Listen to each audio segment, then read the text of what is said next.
은혜가 많으신 아버지, 우리로 예배하게 해주셔서 감사합니다.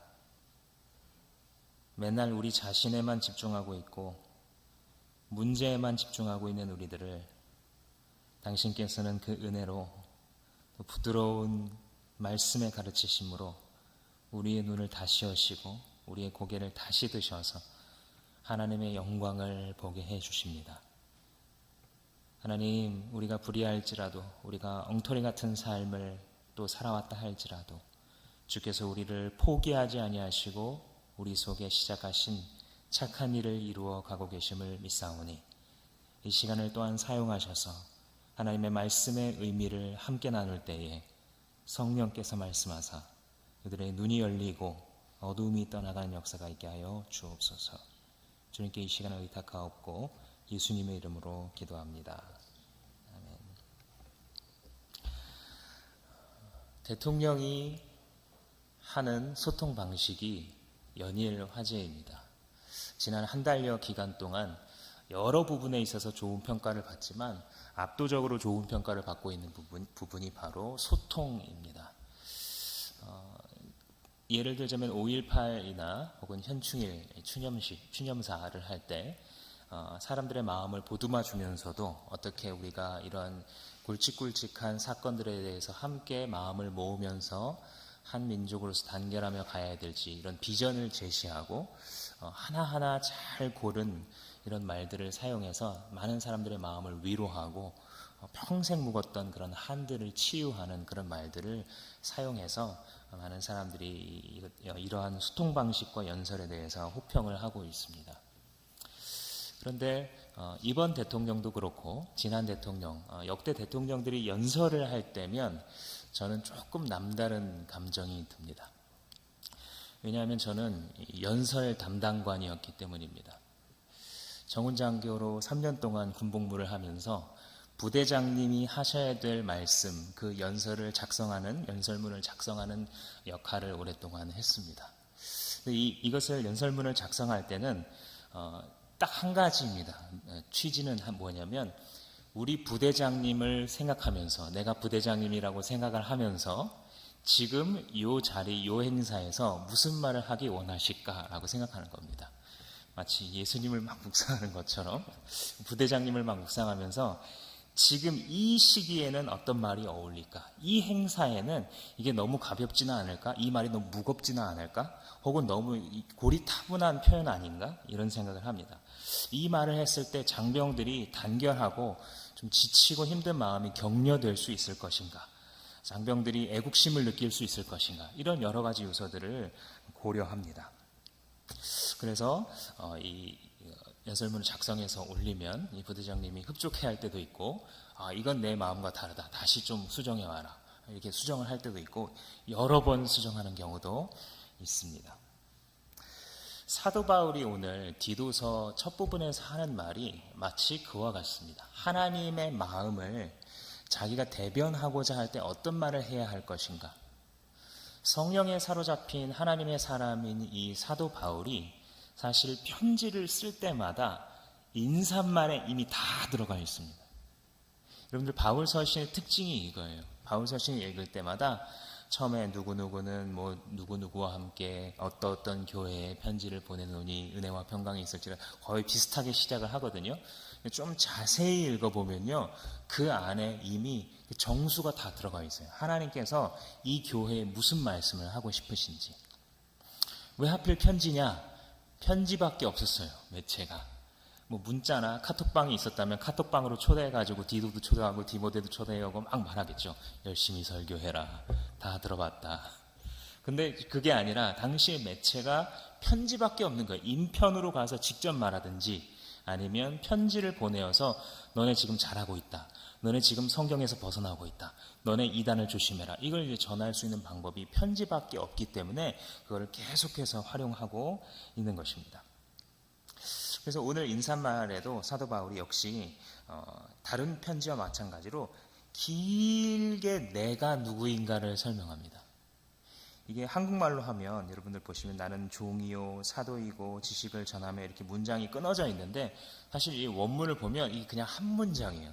내가 누구인데 어떤 부르심을 받아서 지금 편지를 쓰고 있는데 그래서 은혜와 평강이 있을지어다. 이렇게 한 문장으로 이루어져 있습니다. 그리고 그 안에 인사말 안에 하나님께서 하고 싶으신 그 말씀을 다 담고 있는데 세 가지 키워드로 정리해 볼 수 있습니다. 이 디도서의 인사말 부분은 바로 무엇이냐면 믿음, 소망, 사명, 이 세 가지입니다.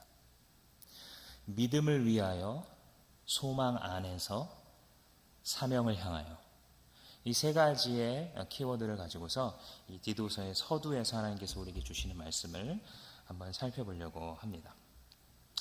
이 편지를 쓰고 있는 바울이 누굽니까? 바울은 오늘날로 말하자면 엄친아의 아이콘 정도 됩니다. 최고의 교육을 받았고 승승장구해서 관직을 가졌으며 종교 지도자로서도 존경을 받는 사람이죠. 오늘날로 말하자면 한 20세에 사법시험 패스한 우병우의 머리와 이 말과 글이라면 남에게 뒤지지 않는 유시민 작가와 플러스 해민 스님 정도 이 존경받는 종교 지도자 이 정도 될까요? 그 모든 것을 다 합친 진정한 엄친아의 이 초대 아이콘 이 사도 바울입니다. 성경에 나오는 이 사람은 특징이 예수를 싫어했어요. 이게 이 사람의 이 초기의 특징이에요. 20대, 30대의 특징이 뭐냐면 나는 예수가 싫어 이겁니다. 얼마나 예수를 혐오하고 싫어했냐면 이 사도행전을 읽어보면 사울이 집집마다 다녔다 이런 표현이 나와요. 교회를 잔멸하기 위하여, 그러니까 교회를 파괴시키기 위하여 머리가 좋은 사람이니까 어떻게 하냐면 오늘날로 말하자면 아파트 층마다 내리면서 벨 누르는 거예요. 띵동 누구세요? 네, 저기서 나왔어요. 혹시 여기 예수 믿는 사람 있나요? 없는데요. 할렐루야. 아멘. 아멘 걸렸어. 이리 나와. 예수 그리스도 걸렸어. 이리 나와. 색출 작업을 하는 거예요. 집집마다 다니면서 심지어는 자기 나라 경계도 벗어나요. 막 시리아 다메섹까지 가서 막 잡아올 정도로 이 사람은 예수 싫어함에 있어서는 아주 도 같은 사람입니다. 그런데 예수님께서 이 승천하신 다음에 죽으시고 부활하시고 승천하신 거 AD 약 30년 정도로 보자면 그때 예수님께서 승천하신 직후에 회심을 하죠. 승천하신 예수께서 이 땅에는 보이지 않았는데 사울에게 다시 나타난 거예요. 햇빛보다 더 강한 빛으로 사울을 쓰러뜨리시죠. 그리고서 그를 만나주셔서 그가 지금까지 부인해왔던 모든 예수 그리스도에 대한 자기의 반감과 그를 대적하여 높아졌던 자기의 모든 지식과 지금까지 쌓아올렸던 명예와 관직의 이 명성이 다 쓰레기와 같다는 것을 깨닫고 내 삶, 내 지금까지의 지식은 배설물, 내 지금까지의 삶에 내가 쌓아올린 모든 것들은 똥덩어리 이렇게 생각하면서 회심을 하고 자기의 삶의 궤도를 갖게 된 사람이 바로 사도 바울입니다. 그러면 뭘 했냐? 자기가 회심하고 37년을 더 삽니다. 이 사도 바울이. 근데 37년을 살면서 한 말이 한마디로 예수 얘기하고 돌아다니다가 잡혀 죽었어요. 아이러니하죠. 자기의 이 전반기 30대 이 초반까지 아마도 그 나이 때까지는 그의 삶의 특징이 예수 싫어하는 자, 예수 혐오하는 자였는데 그 나머지 37년 하반기의 삶은 무엇이었냐면 예수 이야기를 죽어도 하는 자로 살다가 간 것입니다. 이게 오늘날을 살아가는 많은 신앙인들을 묘사하는 말이기도 해요. 우리 교회도 순교자를 낸 교회입니다. 우리 교회도 세상에서 개차반처럼 살아가다가 저런 게 인간인가 하다가 복음을 믿고 180도 변화된 사람들이 있는 그런 교회입니다. 지금도 그 과정 가운데 있으신 분들도 있을 것입니다. 겉으로 볼 때는 아무 문제 없으나 속으로는 썩을 대로 썩어 있는, 영적으로 사단에게 붙잡힐 대로 붙잡혀 있는, 겉모습만 빼고 귀신의 앞잡이로 행하는, 그러나 하나님께서 주신 그 믿음의 씨앗이 뿌려졌기에 이 물에 빠져 죽어가는 사람이 살려달라는 심정으로 주님을 붙잡고 있고 교회에 나오고 있는 분들도 있으리라고 믿습니다. 사도 바울에게 임하였던 그 하나님의 은혜가 바로 오늘날을 살아가는 우리들에게도, 우리 각자의 삶의 모습이 다를지라도 우리에게 그 똑같은 은혜가 지금 임하고 있는 줄로 믿습니다. 이 사도 바울이 감옥에 여러 번 갇혔어요. 특히 이 로마에서는 2번 갇힙니다. 사도 바울이 3번의 전도 여행을 하고 이 로마에서 감옥에 2번 갇힌 다음에 마지막에 에게해, 그러니까 그리스 남부입니다. 여러분들 아테네 이 지도를 보시면 아테네 남부에 보면 섬이 엄청나게 많이 있어요. 그 중에 제일 큰 게 크레타 섬입니다. 그래서 이 그리스 본토와 크레타 섬, 그리고 동쪽으로는 터키 이쪽 일부로 둘러싸여 있는 조그만 바다가 있어요. 그걸 에게해라고 부르는데, 여러분들 아마 이 어렸을 때 세계사 시간에 많이 배우셨을 겁니다. 이 에게해 문명에 대해서 많이 배우셨을 텐데 각종 신들이 있는 그런 자리입니다. 그래서 그 에게해와 스페인까지 마지막으로 복음을 전하고 다시 잡혀와서 로마에서 죽습니다. 그래서 첫 번째 잡혔다가 2년 동안 투옥되어 있고, 잠시 풀려나서 4년 동안 자유의 몸이었고, 다시 2년 동안 갇혔다가 목베임을 당해서 죽는 거예요. 네로에게. 당대 이 로마 시대 기독교인들의 입장에서 최악의 황제라고 볼 수 있는 이 네로 황제 시절에 2번 다 투옥이 됐고, 2번째는 마지막으로 목베임을 당해서 죽었습니다. 그런데 투옥과 투옥 사이 그 4년 동안 느낌이 있었을 거예요. 자기의 삶이 오래 못 살겠구나. 이렇게 계속 예수 얘기하면서 여기서 논쟁 일으키고 저기서 사람들에게 돌팔매질 당하고 이거 계속 살다가는 얼마 못 살겠구나. 사도 바울 알고 있었습니다. 나중에 디모데 후서 편지를 보면 자기가 죽을 걸 직감하고 있어요, 이미. 그런데 그렇게 잠시 풀려난 순간에 사도 바울이 한 선택이 무엇이었냐면 바로 아까 말씀드린 에게해 지역과 스페인에 복음을 전하는 거예요. 예수 이야기를 또 하는 거예요. 그 잠시 풀려난 순간 동안. 그러니까 이 사도 바울이 어떤 사람인 것을 우리가 알 수 있죠. 무엇이냐면 예수로 살아가는 자인 거예요. 자기의 인생이 예수로 말미암아 참된 의미에서 인생이 시작되었고, 자기의 인생이 예수의 나라에 들어가기까지 예수의 이야기를 전하는 자, 이게 이 자신의 정체성인 것이죠. 그래서 이 사도 바울이 지금 디도에게 이렇게 편지를 쓰고 있는데, 그 4년 동안 에게해의 크레타 섬을 포함한 에게해 지역과 스페인을 다니면서 복음을 막 전했는데, 복음을 전했을 때 신기하게 이 분명히 문화가 다르고 다 달랐을 텐데도 불구하고 복음을 듣고 반응한 사람들이 있었어요. 크레타 섬이라는 이 작은 섬에도 복음을 듣고 반응한 사람들이 생겼습니다. 엄청나게 우상이 가득한데, 그래서 오늘날에도 이 에게 문명의 고대 신전에 대해서 연구할 때 중요한 유적지가 지금도 크레타 섬입니다. 지금도 그리스의 13개의 주 중에 하나라고 합니다. 아주 중요한 문화적, 경제적 중심지라고 합니다. 지금도. 그런데 그 지역에서도 복음을 전했을 때 다 듣는 것은 아닌데 일부의 소수의 사람들이 반응을 하는 거예요. 그 사람들이 모이기 시작했습니다. 그 사람이 예수에 대해서 그 사람들이 배우기 시작했습니다. 그리고 예수의 이름을 불러 예배하기 시작했습니다. 교회가 탄생한 거죠. 그래서 사도 바울은 결단을 내리고 자기와 동행하고 있었던 동역자 2명, 디모데와 디도 중에서 디도를 남겨두고 떠납니다. 왜냐하면 스페인으로 가긴 가야겠고, 한 번도 복음 전한 적이 없거든요. 이때까지 늘 사도 바울의 꿈이었어요, 스페인을 가는 게. 그런데 또 동시에 이 크레타 섬에서 복음에 반응한 이 지체들이 너무 귀한 거예요. 근데 그냥 두었다가는 당시에 막 오늘날처럼 이런 신약 성경이 정리되어 있는 것도 아니기 때문에 그냥 두었다가는 이단의 침투와 여러 가지 우상 숭배와 결합할 가능성이 있기에 복음으로 무장한 한 청년이 필요했고, 그것이 바로 디도였습니다. 그래서 디도를 떨어뜨려 놓고 복음 전도여행을 떠나갑니다. 그리고 그 와중에 중간에 편지를 쓴 게 디도서입니다. 이 디도서를 쓰고 몇 년 지나지 않아서 다시 잡혀서 감옥에 갇혀서 쓴 책이 디모데 후서가 됩니다.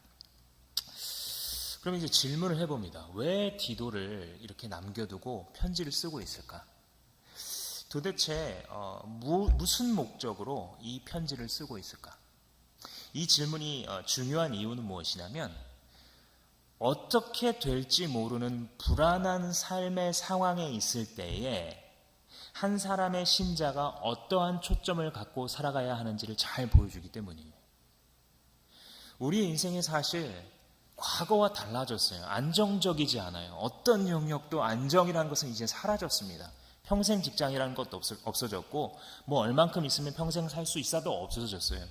워낙 사회가 불안하기 때문에 모든 사람들이 자기의 나이에 맞는 돌덩이를 이렇게 머리에 이고 살아가잖아요.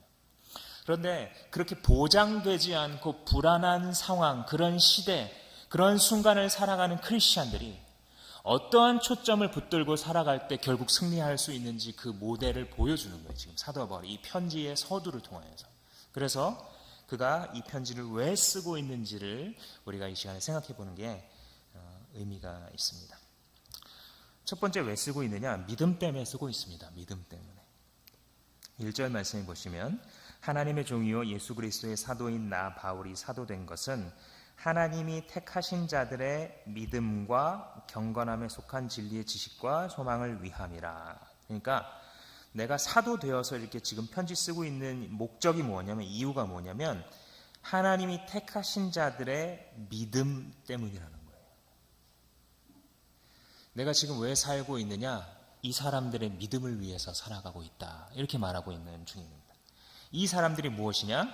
이 택함 받은 사람이다라고 말합니다. 누가 택했겠어요? 누가 택한 사람이라는 뜻이에요, 이게? 하나님께 택함 받았다는 뜻이죠. 그러니까 이 택함 받은 사람이 결국 누구냐면 아까 우리가 설명한 것처럼 크레타 섬 사람이죠. 개역 성경이 그레데 이렇게 되어 있는데 크레타 섬 원주민들이, 그리고 그들 가운데 복음을 듣고 반응한 그 사람들이 바로 누구냐면 택함 받은 백성들인 거예요. 하나님께서 이미 구원을 주시기로 자신의 영원하시고 온전하신 작정 가운데에 선택한 사람들.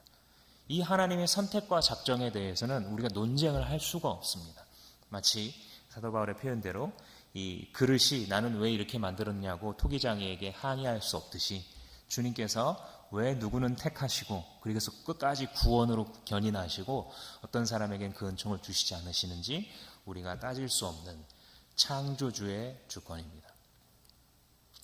그런데 이 크레타 사람들은 특히 뭐 이렇게 뛰어난 사람들이 아니에요. 뛰어나거나 뭐 고결한 사람들이 아닙니다. 뒤에 디도서를 읽어가다 보면 12절에 이렇게 평가를 해요. 세상의 평가가 이거예요. 크레타 사람들에 대한 평가.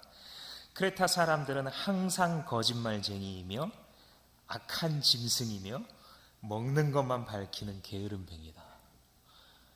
얼마나 지독한 평가니까. 한 민족에 대해서 말하는데 일본 사람은 이러이러한 사람들이에요. 외국 사람들이 한국 사람 지독해요. 이러이러한 사람들이에요.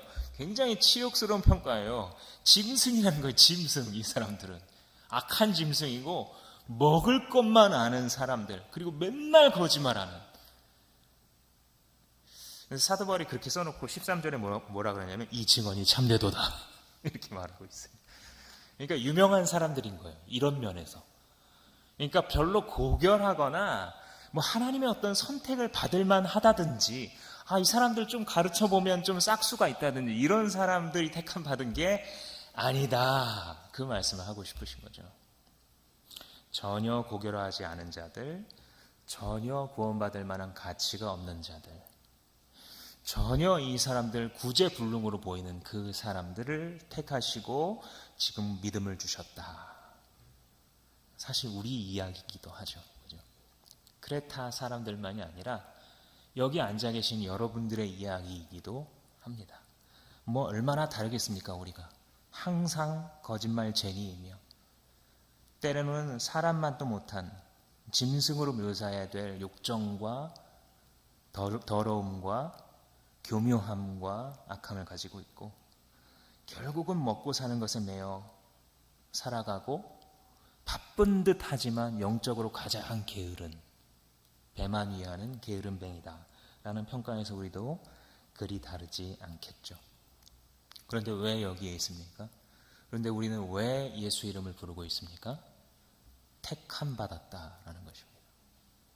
하나님의 은혜로 택함 받았지 않았다면 하나님께서 그 택함에 의거하여 끈질기게 나의 인생에 방문해 주시지 않았더라면 나는 이 자리에 있을 수 없습니다, 하나님.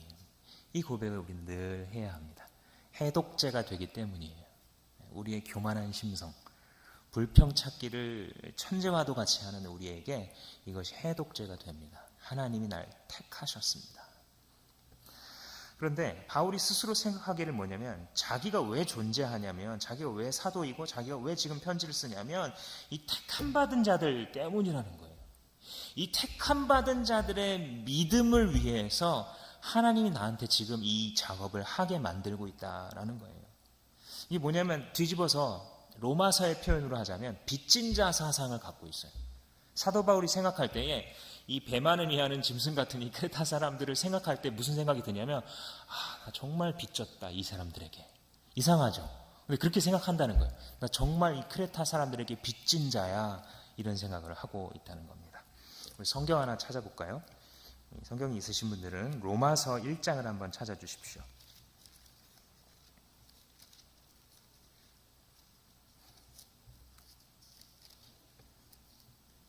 사복음서 다음에 사도행전 다음에 로마서가 있죠. 우리가 예수님을 믿어갈 때에 성경을 찾는 법도 좀 배워가시면 좋습니다. 로마서 1장 14절 말씀 한번 읽어볼까요? 로마서 1장 14절. 헬라인이나 야만인이나 지혜 있는 자나 어리석은 자에게 다 내가 빚진 자라. 어떤 자라고요? 빚진 자라. 헬라인이나 야만인이나 이렇게 이야기한 이유는, 헬라인들은 좀 강남 사람 이런 느낌이에요. 헬라 사람들이 철학이 발달했잖아요. 늘 지혜를 좋아하거든요. 그러니까 헬라인이나 야만인이나 용인 사는 사람이나 분당 사는 사람이나 뭐 이런 뜻입니다. 지혜 있는 자나 어리석은 자나 다 상관없이, 그러니까 그 사람의 성별과 남녀노소와 지식과 가방끈과 재산의 차이에 관계없이 그 모든 사람들에게 내가 빚진 자다, 이렇게 얘기를 하고 있어요. 근데 문맥을 보면 왜 빚졌다고 말하냐면, 나는 이 사람들에게 복음 전하라고 세우심을 받은 사람들이기 때문에.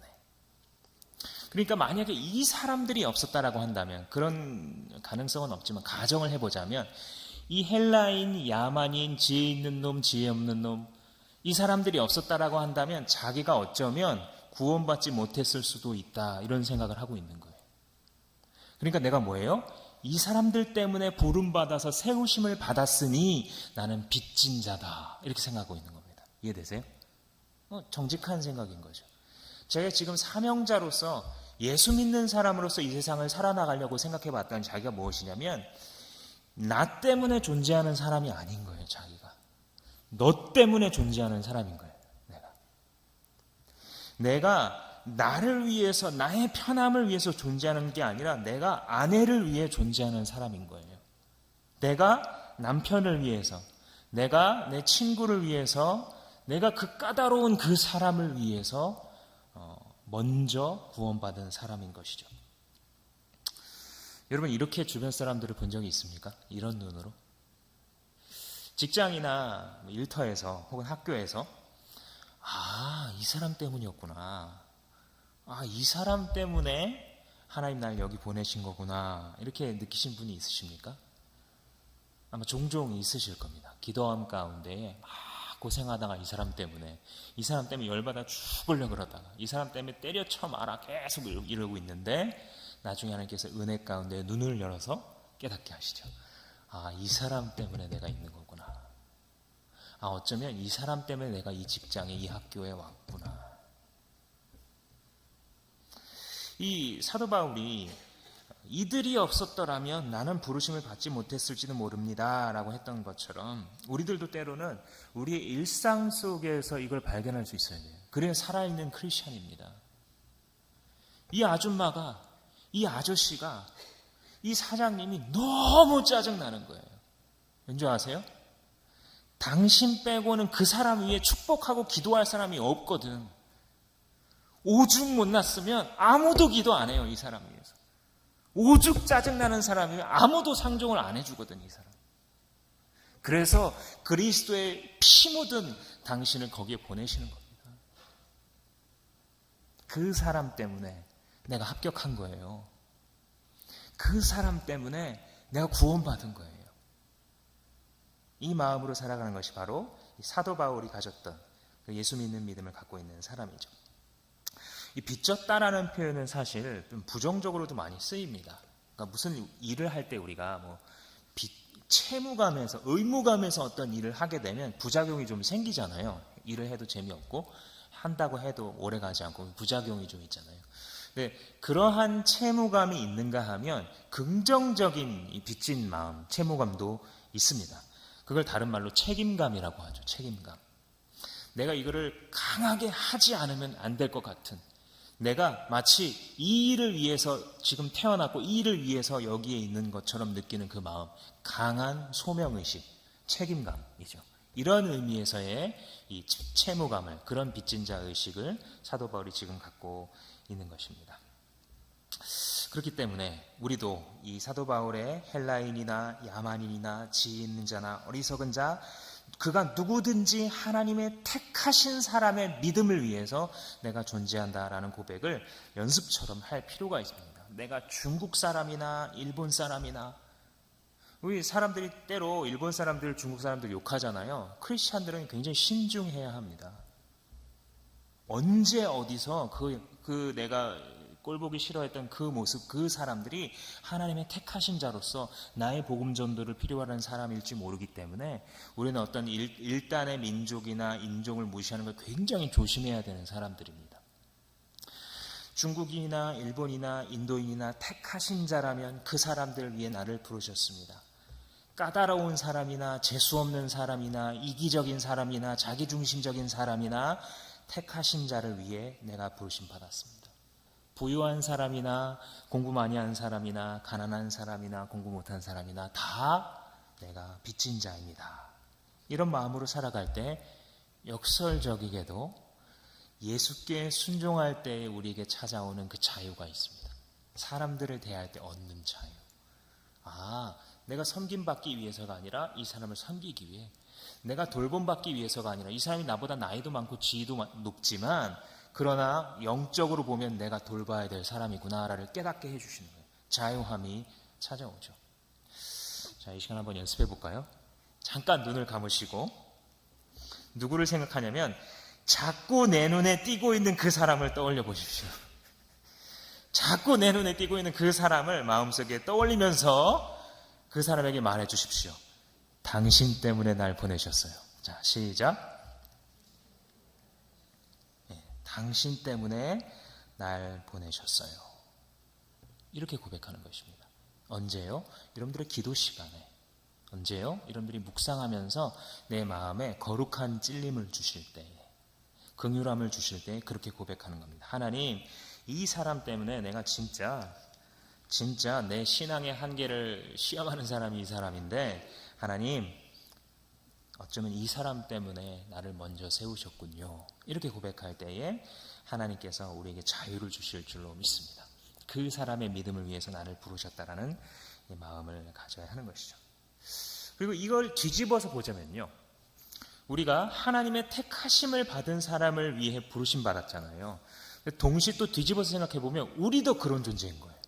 우리도 굉장히 귀한 존재인 거죠. 하나님의 택정함을 받은 존재였던 것이죠. 그래서 우리가 예수 그리스도의 십자가 아래 내 마음과 성심으로 엎드리기까지는 사람들이 있었어요. 사람들. 우리를 귀하게 여겨가지고 교회 가자고 계속해서 이끌어준 친구나 배우자나 부모님이 우리한테 있었던 것이죠. 이 사람들이 없었다라고 한다면 내가 결코 지금 이 타이밍에 여기 있을 수 없는 그분들. 자꾸만 도망치는 나를 어떻게 해서든 예수의 그 복음으로 이끌어오려고 나를 자꾸 귀찮게 하고 따라오고 자존심 막 다 상할 텐데도 눈물과 기도로 인내하면서 나를 끝까지 잡아준 그 선배, 그 전도사님, 그 집사님 때문에 내가 이 자리에 있는 것이죠. 그분들이 무슨 마음을 가졌겠어요? 그들이 하나님의 택하신 자를 향한 거룩한 채무감, 빚진 자의 마음, 택함 받은 자를 위해 내가 지금 이 삶을 살아가고 있다. 내가 택함 받은 자들을 위해 이 돈을 벌고 있다라고 하는 마음을 가진 그분들에 의해서 여러분들이 세움 받았던 것입니다. 마치 어디 가서 딴소리 듣지 않을 만한 그런 멀쩡한 분인데도 불구하고 나를 마치 섬길 때에 나한테 빚진 사람인 것처럼, 마치 나한테 미안해야 되는 사람인 것처럼 나를 섬겨주고 기도해주고 물질을 쏟고 시간을 냈고 정신을 쏟아진 그 분을 여러분들 기도 가운데에 또 감사하고 또 가능하다면 또 표현하실 수 있었으면 좋겠습니다. 감사합니다. 나를 세워줘서 정말 감사합니다. 나를 예수님의 십자가로 끌어가려고 그 수치를 당해주셔서 감사합니다. 하나님 앞에나 사람 앞에 그렇게 고백하실 수 있었으면 좋겠습니다. 이것을 깨닫게 되면 나도 택함 받은 자들이고 내가 택함 받은 이유는 하나님께서 택하신 자들에게 똑같은 예수의 생명을 전달하기 위해 먼저 부름받았다라는 것을 깨달으면 인생이 달라집니다. 왜냐하면 사람들을 바라보는 눈이 달라지거든요. 사람이 살아가면서 제일 힘든 게 사람인데 그 제일 힘든 걸 바꿔주는 게 바로 복음입니다. 하나님의 은혜가 이 택정함을 받은 자들 위해 얼마나 귀한 것인지 이것을 깨달았을 때 나도 이제는 예수님의 손으로 살아가야 되겠다. 나한테 복음을 전해준 그분도 비록 완벽한 어떤 인격의 소유자라든지 뭐 그런 것은 아니었다 할지라도 사도 바울의 가졌던 마음, 빚진 자의 마음을 가지고서 자기가 할 수 있는 자기의 역량의 최선으로 나를 섬겨주었을 때에 그 손이 바로 예수님의 손이었구나. 주님, 나도 누군가에게 예수님의 손이 되어 살고 싶습니다. 이런 마음이 내 안에서 흘러나오는 것이죠. 나도 이제는 이 주님이 택하신 사람들 섬기려면 공부 열심히 해야겠다.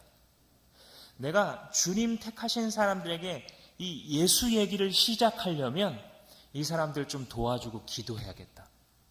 내가 이 사람들의 믿음을, 택함받은 자들의 믿음을 위해서라면 내 인격을 좀 다듬어야겠다. 맨날 내 성질대로 다 부리고 말할 거 다 말하고 이렇게 살아가지 말고 그런 말은 좀 주님 앞에 가서 이 다윗처럼 막 주님 저 사람의 목이 날아가게 해주시고 다윗이 이런 기도를 했잖아요.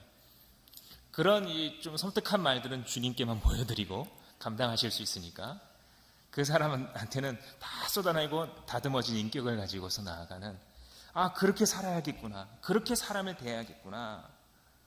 이렇게 할 때 우리가 사람 보는 눈이 달라지기 때문에 인생의 태도 자체가 바뀌어지게 되어 있습니다. 이 최근 대통령의 지지율이 89%를 육박했다. 신문 기사를 보면서도 믿기 힘든 그런 기사들이 최근에 나오고 있는데 사람들이 막 이 농담을 하죠. 이거 공산주의 아니야? 이렇게 뭐 야당에서는 이야기하기도 하고 또 이 좀 호감 어린 눈으로 바라보는 사람들은 대통령님 하고 싶은 거 다 하십시오. 뭐 이런 말을 하잖아요. 그래서 우리 인이 하고 싶은 거 다 해. 뭐 이렇게 사람들이 말을 하면서 유행이 되고 있다고 하는데 이 농담이지만 이 말이 무슨 뜻이에요? 그만큼 하는 일을 보니까 신뢰감이 든다는 거예요. 이 사람이 지금 자기가 공약했던 대로 더 나은 대한민국이라는 가치를 향하여서 잘라낼 것은 잘라내고 바르게 할 것은 바르게 하고 과감하게 투자할 것은 투자하고 하려고 하는 그 방향이 물론 싫어하는 분들도 있겠죠. 그러나 90%에 가까운 사람들이 심지어는 그 사람을 찍지 않았던 사람조차도 하는 일을 보니까 되고 나서 보니까 신뢰감이 드네라고 생각하고 있다는 것이죠. 그리스도인들은 누굽니까? 우리 주님 하고 싶은 거 다 하세요 라고 말하는 사람들 아닐까요? 주님을 너무 신뢰해서 이전에는 주님을 막 오해했어요. 내가 주님이 마치 때로는 우리 부모님이 우리를 사랑했지만 또 우리에게 못나게 대하실 때도 분명히 있었을 텐데 그런 아버지 어머니 상을 가지고서 자꾸 하나님께 색칠을 해가지고 하나님께 막 거리를 두고 하나님을 무자비한 분으로만 생각하고 세상은 다 사랑해도 나를 사랑한다는 말은 못 믿고 예수님께서 죄인들을 위해 십자가 지셨다는 말은 믿어지는데 그 십자가 나를 위한 것이었냐고 한다면, 나 한 사람이었다고 해도 그리스도께서 이 땅에 오셨겠다고 물어본다면 그것을 믿을 수 없는, 자꾸만 내 안에 하나님의 사랑을 제한하고 재단하고 끊어냈던 그 고집스럽고 무지한 나에게 하나님께서는 끝까지 포기하지 않으시고 결국은 생명을 불어넣으시는, 그걸 겪고 나니까 주님 하고 싶은 일 다 하세요. 내 인생에서 주님 하고 싶은 대로 다 하세요. 나 주님 이제는 믿을 수 있습니다. 이전에는 주님이 무서웠는데 나 이제 주님을 믿겠습니다. 내가 주님을 믿지 않고 신뢰하지 않는 것은 너무나 말이 안 되는 일입니다. 나의 삶에 행하신 그것들 내가 다 지지합니다. 내가 다 복종합니다. 다 따라가겠습니다. 바울이 아까 말한 것처럼 두 번의 투옥 사이에 자유시간이 잠깐 주어졌을 때 어디 갔다고요? 에게해와 스페인을 갔다고요. 뭡니까 이게? 주님이 하고 싶은 거 다 하세요. 자기의 인생이 어디로 와서 어디로 가는지 몰랐을 때에는 자기의 욕정을 향해서 자기가 원하는 것을 향해서 살아갔지만, 이제 시작과 끝을 알게 된, 믿음으로 시작하고 소망을 향해 달려가고 있는 이 시기에는 사도 바울이 잠시 자기에게 어떤 역량이나 위치나 에너지나 여유가 주어지면 그 일을 하는 거예요. 주님이 하고 싶으신 그 일, 즉 택하신 자를 위해서 살아가는 그 일을 하게 되는 것이죠. 그런데 이 택하신 자들의 이 믿음에 대해서 얘기를 하면서 덧붙여서 뭐라고 얘기하냐면, 경건과 부합되는 진리의 지식을 갖게 하기 위해서 한다. 경건함에 속한 진리의 지식을 위해서 또 한다. 이렇게 얘기를 하는데, 가만히 생각해 보면 이게 뭐냐면요, 지식은 지식인데 경건과 어울리는 지식이라는 거예요. 이 말은 뭐예요? 뒤집으면 경건과 어울리지 않는 지식도 있다라는 것이죠. 당시 예를 들자면 디모데에서 해보면, 너네가 끝없이 허탄한 족보 이야기에, 신화 이야기에 물들지 말아라, 이런 얘기를 해요. 그 안에 들어가서 뭐 별 신이 어땠는둥, 뭐 하나님이 어땠는둥, 성경에서 벗어나서, 성령이 가르쳐 주신 계시에서 벗어나서 막 자기들끼리는 연구하고 박수 쳐주고 상 주지만 아무 쓸모 없다는 것이에요. 무엇에서 벗어나면? 경건에 속한 참된 진리에서 벗어나면 아무리 많이 배우고 성경을 알아도 소용이 없다는 것이죠. 그러니까 이 말은 헛된 지식을 가지는 것이 아니라 경건, 즉 하나님을 두려워하고 하나님을 따라가는 우리의 삶의 자세와 어울리는 그런 지식을 추구해라 라는 말입니다. 오늘날에는 아마 일부 사람들을 빼고는 뭐 망령되고 허탄한 신화나 족보를 여러분들 가운데 공부하는 사람들은 없을 겁니다. 근데 무엇이 있냐면 정보의 홍수가 있죠. 세상에 정보의 홍수가 있잖아요. 뉴스를 통해, SNS를 통해 여러 가지 미디어와 우리가 우리의 시간을 나도 모르는 사이에 사용하고 있는 이런 것들을 통해 뭐 여러 가지 장단점이 있겠습니다만, 그 중에 하나는 무엇이냐면 우리의 정신에서 초점을 앗아갑니다.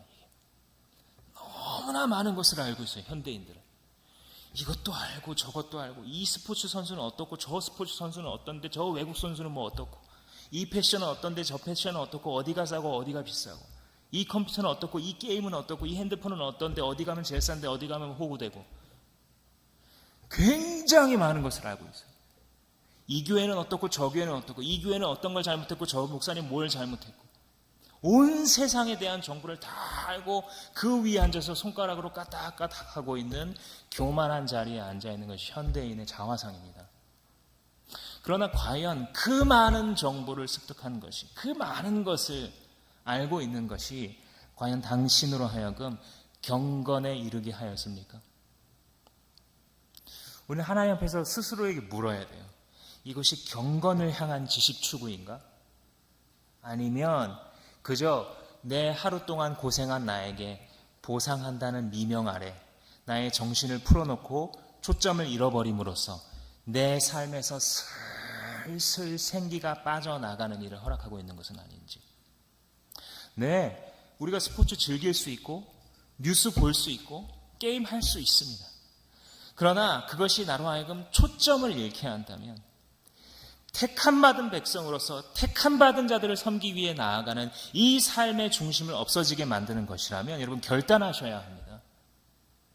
하나님의 사람으로서 내가 성경 읽을 시간조차 없다면 여러분 이 내 삶에 이게 정말 문제가 있구나 생각하셔야 됩니다. 여러분들 이 하나님께서 은혜를 주시는 분은요 반드시 성경을 통독하세요. 설교 시간에나 혹은 어떤 계기로 하나님의 말씀이 달아지기 시작했다. 그럼 뭘 하셔야 되냐면요 성경을 통독하세요. 내 눈으로 성경을 읽으세요. 물론 큐티도 하시고 뭐 하세요. 근데 진짜 중요한 게 뭐냐면요 하나님의 진리를 통째로 내가 먹는 거예요. 그게 통독이거든요.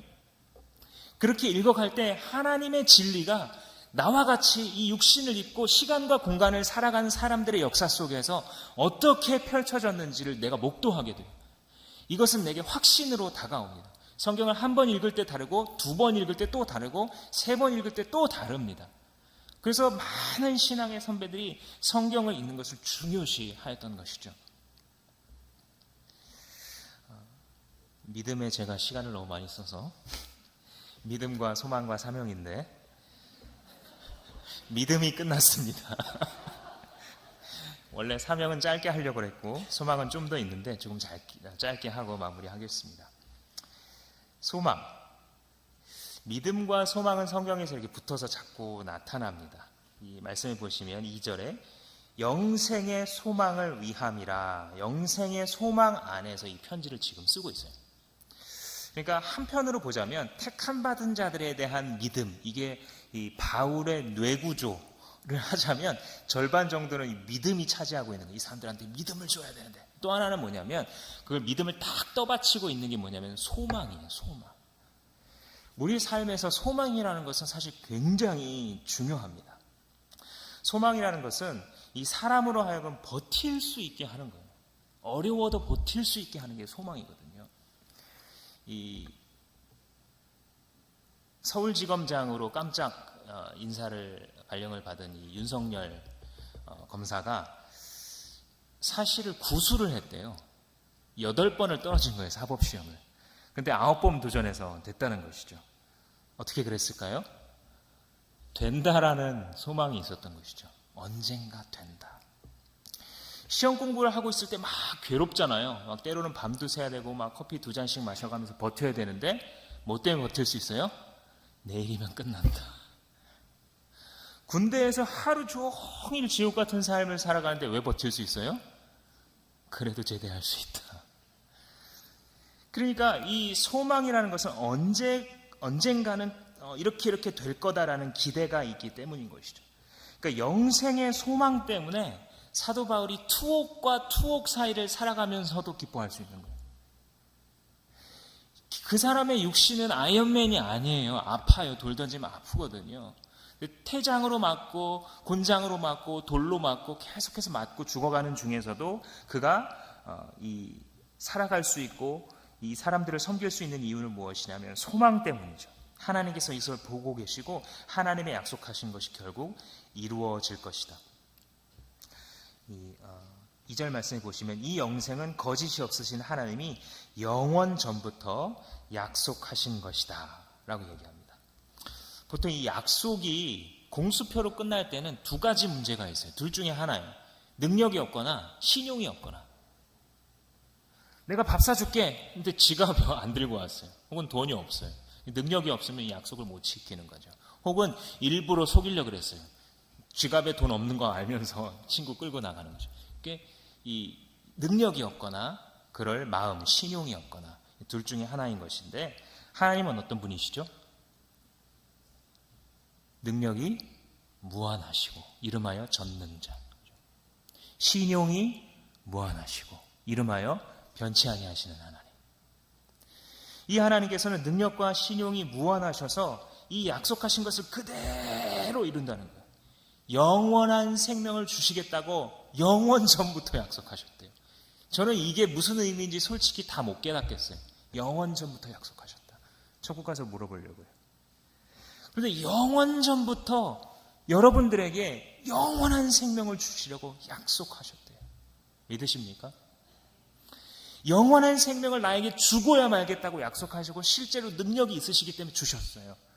그리고 그것이 완전하게 펼쳐질 날을 소망 가운데 우리가 인내하면서 따라가야 한다는 것이죠. 근데 여기서 영원이라는 것을 말할 때 별로 감흥이 없는 분도 있습니다. 영생 그래봤자 별로 좋아하지 않는 분도 있습니다. 왜냐하면 영생을 그냥 시간의 연장으로 생각하거든요. 이 땅에서 그냥 영원히 거하는 것 별로 의미가 없습니다.